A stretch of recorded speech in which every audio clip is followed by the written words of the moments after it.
Hi,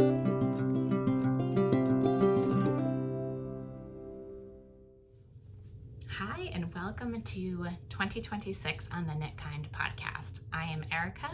I design original knitting patterns under the name Grapefruit Gardenia Designs, and I have this podcast, and I am also doing a vlog with my friend Kelly, who is the Knitting on the Lake podcast, and we are talking about the Sweaters for Good project, which was kicked off by Hudson Valley Textile Project last year at Rhinebeck, but it's going to become a much broader initiative for working with farm yarn, which is something I love to do. And if you're familiar with this channel, you already know that. And if you're new, welcome. And if that's something of interest to you, it's not exclusively what I talk about, but I have been talking quite a bit about farm to fiber or farm to sweater or accessory lately in my designs. So we are a podcast and a community that is about the fiber arts, a shared love of the fiber arts, a focus on knitting, but also some spinning and other things, and all under the premise of kindness. I won't go a whole lot into 2026 right now. We're all living it. Whether you are in the United States or abroad, we are all facing different challenges in our daily life, and this is a place to come feel community, know that other people care about you. Thank you for being here. If you're new and you enjoy it, I hope you'll consider a like, subscribe, sharing it with your friends, and if you're returning, I hope you'll continue to help us grow the community in a positive way. I did make a list that is really no different for me than any other year, but sometimes making the list and putting it from head to hand to paper and reading it back to yourself can be helpful, so I'm going to share that with you. In 2026, these are not resolutions, these are just ways that I want to show up. I want to be present in the moment. I want to knit and live with joy, with intention, with kindness, with perspective, and thoughtfully. So let me see. We haven't seen each other since the holidays. So first, let me say, I don't know that Happy New Year sounds like the right sentiment anymore, but you know, if you have been able to have a restful holiday in some way, then I hope, if you wanted that, I hope that you got it. If you saw family or set yourself resolutions or intentions, I hope that that was grounding. I reframed what our family did from being lazy to being relaxed, and that was a really good reframe. I also told you about a gift knit I was working on. So I have gifted it. It is the Cheryl Faust pattern, same but different, and it's a cowl that I made for my mom. I'll insert a picture here because she already has it. I did it as part of the Indie Gift Along, which was the initiative. It's been around for more than a decade at this point, I believe. It was my first year participating as a designer, and I will definitely be back next year. And if you don't know what it is, check it out on Ravelry. There's a group that helps you get ahead for knowing about it next year. But find me on Ravelry and all of my projects under Knitty Elf 40. And my other finished objects was this little guy, a felted, or maybe a little gal, I should say, probably, a felted sheep needle felting done with my son. It took me a couple tries. This is not my forte. He always wants to do these kits, and we have a lot of unfinished kits, but this one he found when I was looking for a pom-pom on a hat that you'll see later, and I told him if we could finish it over break, we could do it. So it took me 2 tries on the face, and he gave me a tip that might help some of you if you're also like me, not the world's greatest needle felter. I ripped the first face out because it looked horrible. And he told me, Mom, eyes in front likes to hunt, eyes on the side likes to hide. So he told me I needed to move my eyes out further, and that did the trick. Whether or not you think this looks like a sheep, it looks like the cover of the box. So I'm gonna go with it. And the only modification I made was I put some real locks on the outside. So the whole kit was wool, except they had this synthetic to needle felt on the outside to make it look more like actual sheep locks, I guess. So I just couldn't bring myself to do that, as much as maybe it would have looked, I don't know, maybe it would have looked more like that. But I went and I actually got some locks to felt in, and I posted about that on my Instagram. If you're curious, go over there and check it out. So this is this little guy, gal, I keep saying that. She doesn't have a name. She probably could use a name. I named the sheep that Kelly gave me but more on that when I vlog with Kelly. Okay, felted sheep, my mom's cowl, my hat. So I had shown you the Green Mountain Spinnery limited edition bulky merino. Well, this I did do, I mentioned the pattern to you if I recall, but I don't think I had started it at my last podcast. It is called the North Atlantic Beanie. It's from a Canadian designer, and I found it by doing a Ravelry search, but she no longer sells her patterns on Ravelry, so I had to be redirected to her website where I could still get it. So if you look at my Ravelry project page, it will link to a pattern, and if you go to that pattern page, it will link you over to her website if you want to buy the pattern. But I really love it. I love how it looks. It was exactly what I was looking for, and I didn't want to design it myself. I wanted to have a nice holiday knit that was somebody else's pattern. And just like doing the indie gift along, it's nice to be able to support other designers as well. These are not cables, they are dip stitches, but it has that look, and I really, really, really love it. And then this is a faux raccoon pom-pom that I got at the Unruly Stitch in Weston, and that is where my son then had to get this kit when we were there, just running in and out for a pom-pom, but he's always finding something. And I also had already gotten there this really thin violette, I don't know if you want to call it a yarn or a thread, but it has just the littlest amount of sparkle, which I don't think it's going to pick it up here, but it's more of like an iridescence, like it is when those little tiny snowflakes fall and they're kind of icy and they just have that glitter look to them without too much. So that is what I held in there. I will see if I can show you how it fits. I love how it fits. I want to knock up my earbud here, but I love it. Everything about it. I've been wearing it endlessly. North Atlantic Beanie.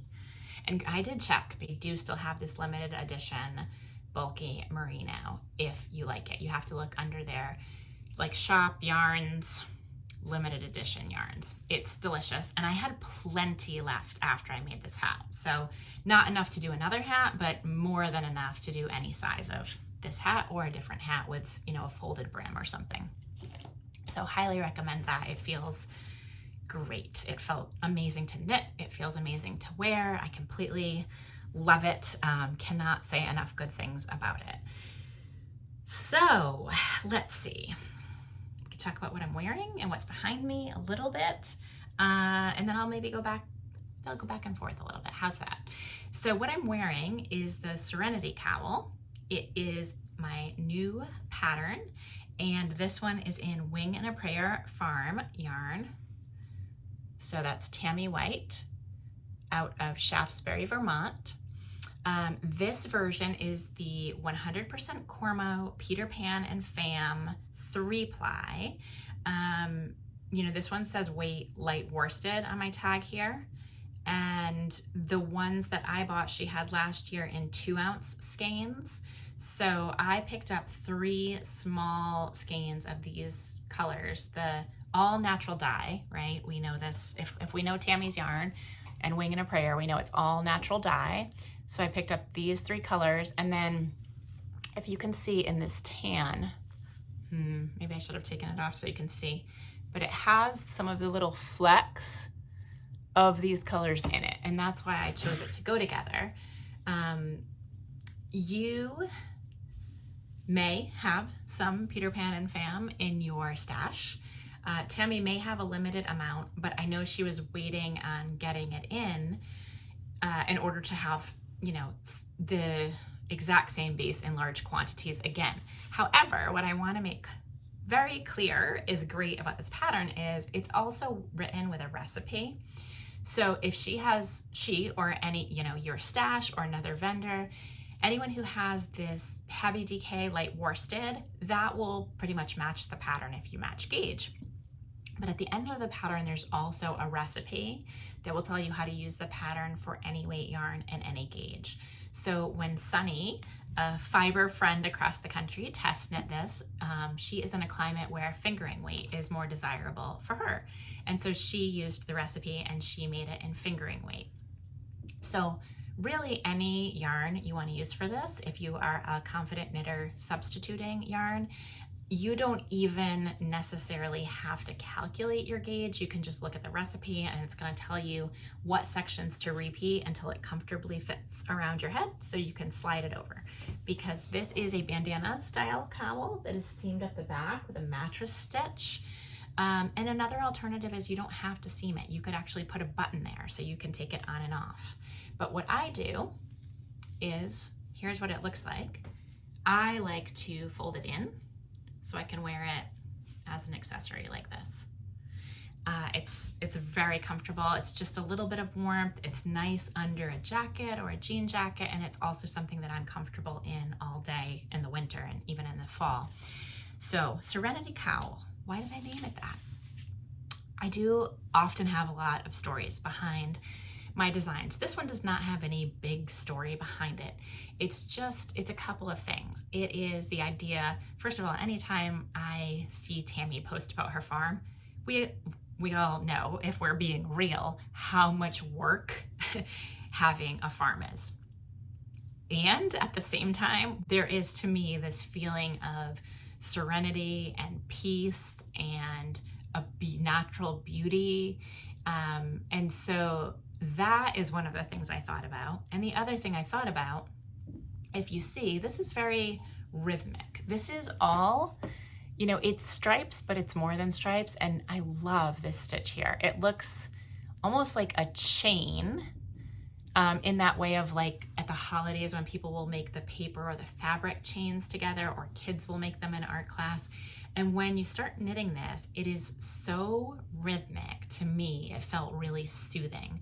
So when I know people have different things they think about when they think about the term potato chip knitting or potato chippy, but that's what this was to me, because I could really get in that meditative state that you can get in when you're knitting.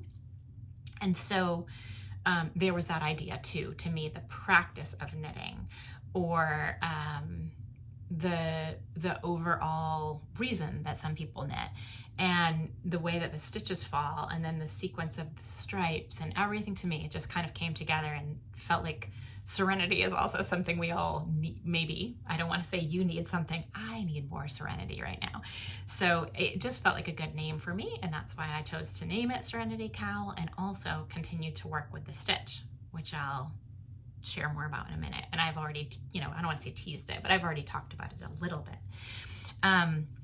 The cowl, and I actually now have the advantage, I have a second sample that I did in the last couple of days to show you. So you knit it flat. And actually, if you want to knit a shawl, you can just keep going. You don't have to knit a cowl, but you knit it flat. And then at a certain point, you stop increasing at one end so that you can either, like I said, seam it together, or use a button, or use one of these jewel clips, like a temporary button or clip or clasp. There's all different ones to close it. And that is going to be the difference when I use this stitch in a sweater, you'll see, because here it's knit flat. This has some really nice drape. I'll talk about this one in a minute too. But here it's knit flat, and in the sweater it's knit in the round. So there is a different rhythm to it, but I find them both really enjoyable to do, whether you're knitting it flat or in the round.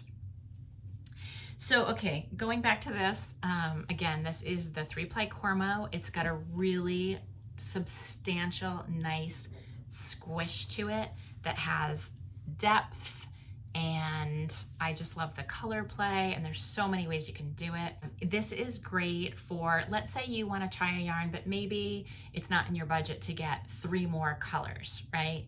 If there's a certain yarn you want to use, you can get a base for your main color, and then you can use scraps for these, or you could use one color changing yarn, or you could use, if you had minis, or you had a countdown calendar, or, you know, whatever it is, it's great to play around with the colorful stripes here. And then you could choose one main color if you wanted to treat yourself to a special yarn, or maybe you already have that yarn in your stash. The reason I say if you want to treat yourself is if you're local to me, you know, probably part of the reason I'm coming out with this pattern right now is we have 2 big shows coming up. We have the Wayland Winter Farmers Market Farm Fiber Days, and the first one of the season, there's 2 of them. One's in January, one's in March. The first one is this Sunday, January 18th in Wayland. And then we will have the New England Farm and Fiber show at the Cyclorama in downtown Boston, which is the Boston Center for the Arts. And that is February 8th. I will be at both of those as well as at the Wayland show in March. This weekend in Wayland, I will just be there enjoying it. So if you see me, please come up, please say hi. I'd love to, see you. I'll be catching up with a few friends myself, doing a little bit of shopping. Maybe you'll see a sample or 2 from me. And then at New England Farm and Fiber and at the Wayland Market in March, I will be, at least for part of the time, if not all of the time, at the table for our Southeast New England fiber shed.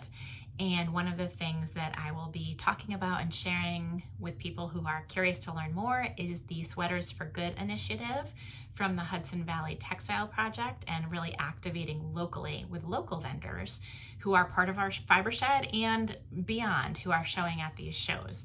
So I hope I will get a chance to see you, but that is part of the reason that this release is coming out right now.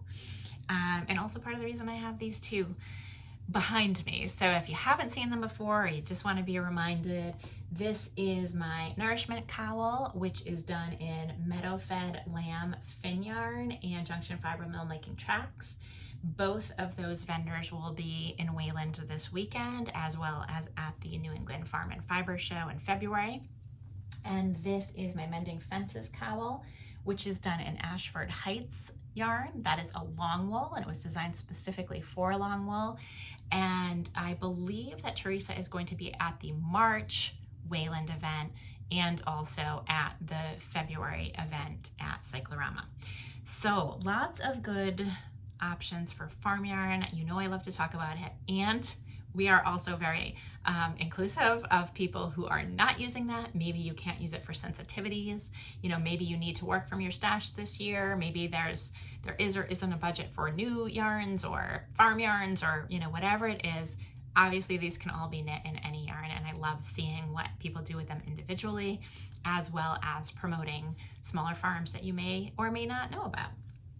So I will mention quickly as well, I won't talk about it as much today because this is something I designed specifically for the Wing and a Prayer farm yarn.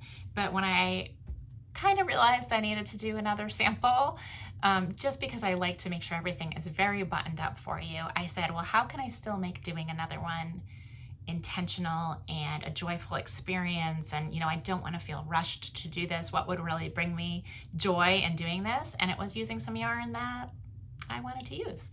So the colors here are the colored stripes are from River Hag yarns, and that's a little kit that I picked up at Rhinebeck this year in the Bow Layers Orchard booth. And they are also going to be at Farm Fiber Day in Wayland. I don't know if the River Hag yarn will be there as well, but that is from a woman, Kate, who is doing botanical dyeing also. So I thought what was nice here is this is all botanically dyed by Tammy. The ones that are not natural here are botanically dyed, and I thought it was nice to show you another palette.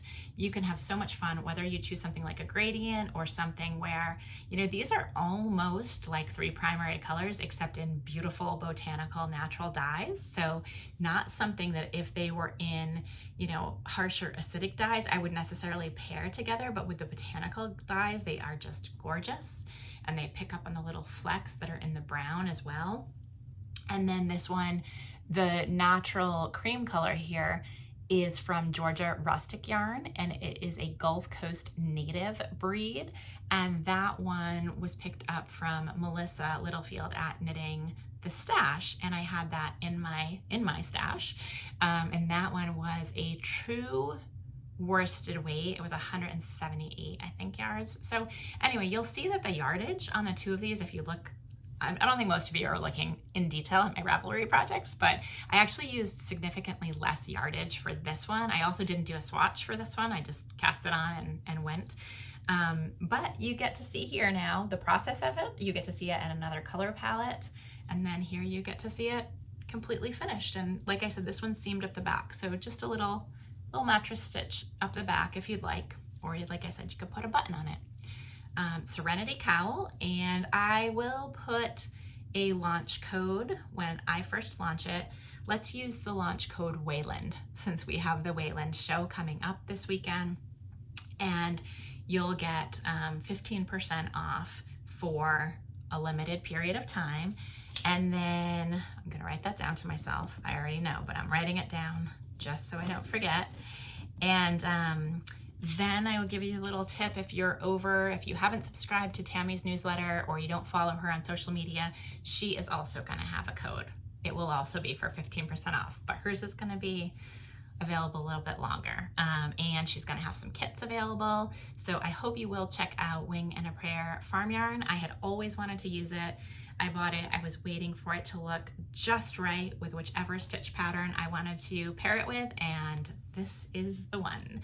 I actually, little kind of insight, which is interesting, I actually tried it for this stitch pattern.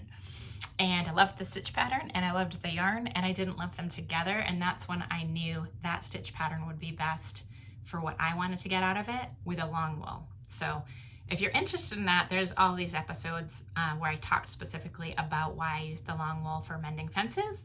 And this is why I used Tammy's, beautiful plump Cormo, in this case 3-ply, but this is a 2-ply. It looks beautiful and you still get the texture as well. So it's why I wanted to use her plumper yarn. And you can just see, you can really see the difference. And I hope if you do visit me at something like a Vermont Sheep and Wool, come on and geek out with me about fiber and why I've paired some together and why I'm also never afraid to substitute something, just understanding the effects that you're gonna get from the type of fiber, whether it's woolen or worsted spun, whether it is multi-plied or a single with multi-strands that we now know about, or a single on its own, or how many plies you have, right? There are so many more considerations, but that is what has really kept me going with my love of fiber and design. So, all right, let's see. So that is Serenity Cowl. And why don't I show you really quickly? This design won't be out for a while, but when I designed this cowl and I saw how these stitches turned the corner, I knew I had to try it as a raglan. It's just like immediately to me, I said I need to see what it looks like as a raglan sweater. Now, the other thought that I had at the time was, okay, I have been very mindful about how I'm pairing certain yarns with stitch patterns and for what. And I love this for a cowl. It's a real statement piece. But I thought, if I'm gonna have this as a sweater with all over texture, what do I want? Not what do I not want, but what do I want? And I thought, well, I want the texture to show, but I don't wanna feel way too bulky. I don't know how you like to feel. I like to be comfortable in my body, confident in my body as much as any of us can be when we're going through a lot of life changes. I didn't want to feel that all over texture, for lack of a better word, made me feel like the Michelin Man. So I thought about what yarn I might use, and I did a lot of research, and I thought about the partners that I like to work with, and I thought mountain mohair would be great. And that is from Green Mountain Spinnery. And that is a 3-strand single worsted with a combination of all domestic wool and mohair. And it's just a beautiful, beautiful blend. So I showed on the Rhinebeck Sweaters for Good vlog, I showed you a little preview. Well, I am almost done. And I am so in love with this sweater, and I had to really trust the process for myself, because when I got through the yoke and I tried it on, I got a little bit nervous that the all over texture was going to feel like too much. And I thought about treating the arms differently, but ultimately I did a partial block. I tried it on, and I was really glad I kept going with encouragement from my tech editor, Annie. Thank you if you're watching this.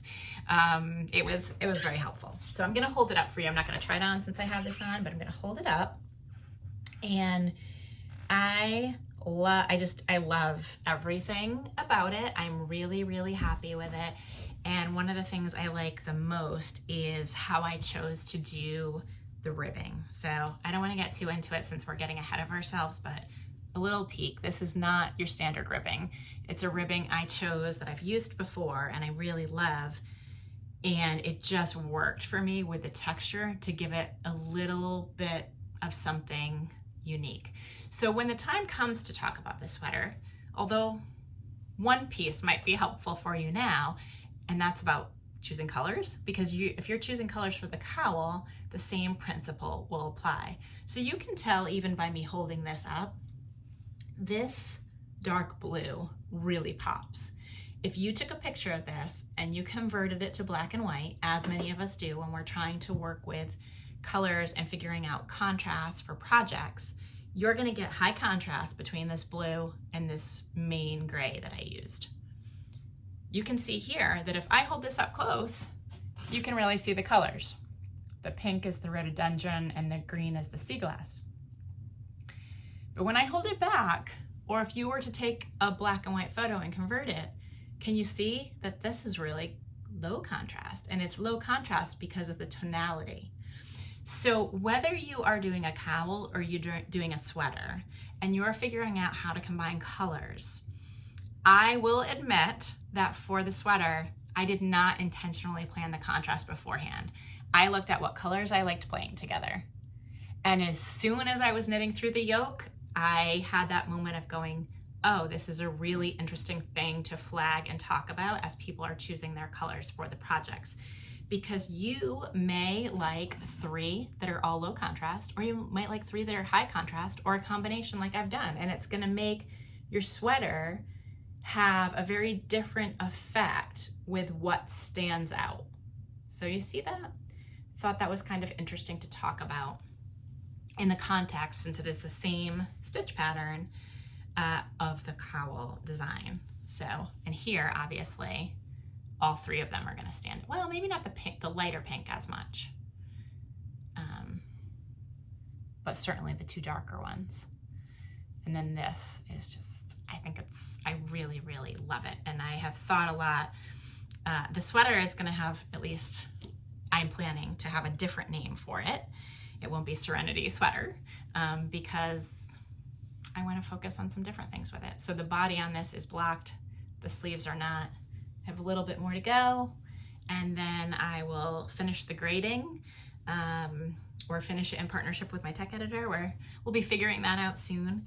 And then that one will go to testing. So you know with sweaters, it takes a lot longer, right?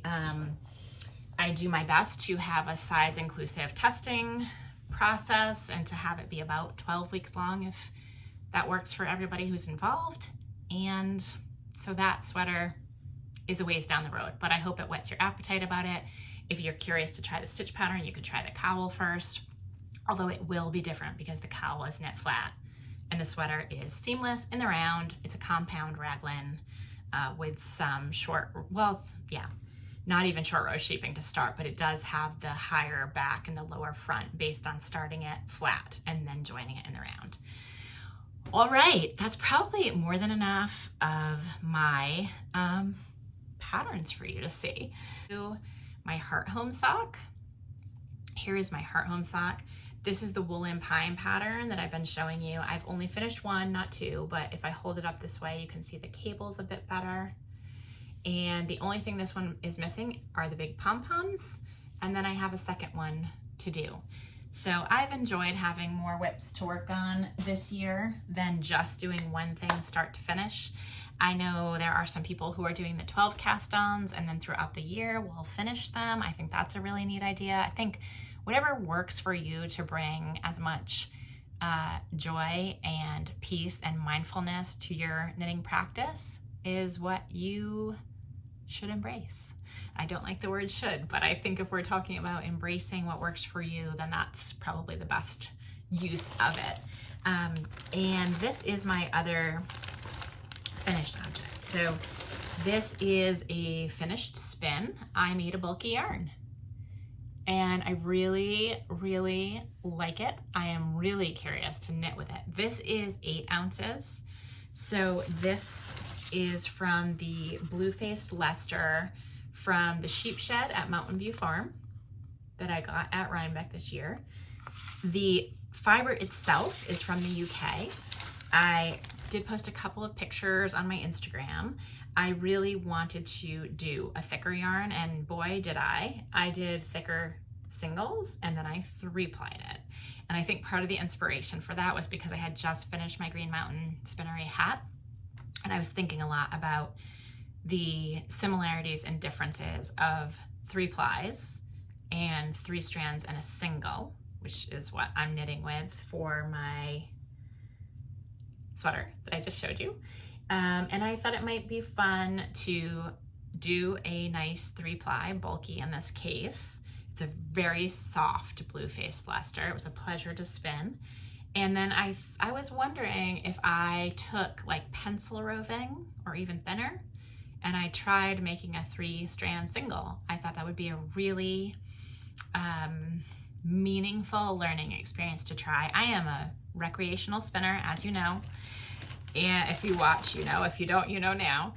It's very much just a recreational practice for me. I don't even necessarily spin like for a sweater at this point. It's just something that I like to do with some intention, but very few rules or guidelines, or, you know, if a yarn wants to be something I didn't think it wanted to be, that's what I spin. And I do it that way to just have pure enjoyment from it. So that's my finished spin. And I am also working on my kaleidoscope sweater, which I have made more progress on since my last podcast with Kelly. We are set to record at the end of January, so it might not come out until the beginning of February, but you'll see an update on that. That's my Rhinebeck Sweaters for Good, or Sweaters for Good. That's the first project that I am working on as part of that initiative. And I'm also working on my Shearing Day shawl, which I showed you with all the different colors, another version of that. So that's still in progress. Yeah, I don't know. I have more I could share, but I think that is probably good for today. We're past a half an hour. I will quickly tell you the books that I have recently read and I'm reading. I am, and by books and reading, I mean audiobooks for me right now. I do have some physical books I'm reading, but I haven't made it far enough into them to really share with you, although they are more about the fiber arts and related topics. So stay tuned on that. The ones I'm listening to, I'm currently listening to Good Dirt, and I am probably 25% of the way into it. So far I'm enjoying it. And I just finished one called All the Other Mothers Hate Me. But I was really intrigued by the description of it. I listened to it. There were a lot of reasons that I really, I did enjoy listening to it. I was also glad when it was done. It was a little bit of a mystery. It was a little bit predictable in parts. But maybe that's just the phase of life I'm in. It may not be predictable if you are not in it. And I guess I'd recommend either of them. Maybe I'll finish with a really nice story. How's that?